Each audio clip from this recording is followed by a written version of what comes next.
उद्योग वाटेवरती मी वैभव तुमचं स्वागत करतो. आज आपण पाहणार आहोत असा व्यवसाय जो घरी बसल्याही चालू करू शकता आणि त्याची मागणीही वर्षभर असते. हा व्यवसाय म्हणजे फ्रूट जॅम बनवण्याचा व्यवसाय. फ्रूट जॅम हा एक प्रोसेस्ड फूड प्रोडक्ट आहे. कुठल्याही सीझनल फळांपासून हा बनवला जातो. फ्रुट्स खराब होण्याआधी ती वापरून त्याचा जाम तयार केल्यास नुकसानही वाचतं आणि चवदार प्रोडक्टही तयार होतो.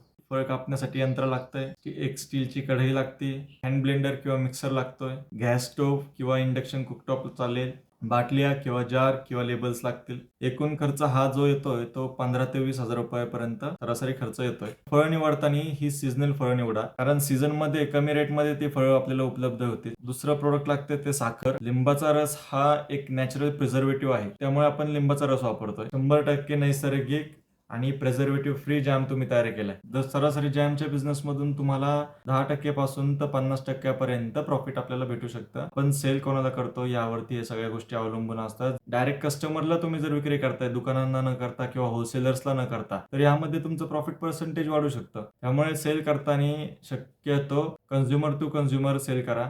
तुमचं टार्गेट किती आहे?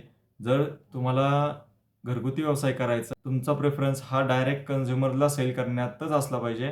जर डायरेक्ट तुम्हाला डिस्ट्रीब्युटर किंवा होलसेलर्सला सप्लाय करायचा असेल, तर त्यासाठी तुम्हाला प्रोडक्शन कॅपॅसिटी वाढवावी लागेल. आपल्याला निव्वळ नफा हा 50,000 पर्यंत राहिला पाहिजे आणि याचं कॅल्क्युलेशन करूनच तुम्ही सेल्स आणि प्रोडक्शन करा. तुमची क्वालिटी मेंटेन करत असाल तर तुम्हाला जास्त रेटलाही गिराईक भेटेल.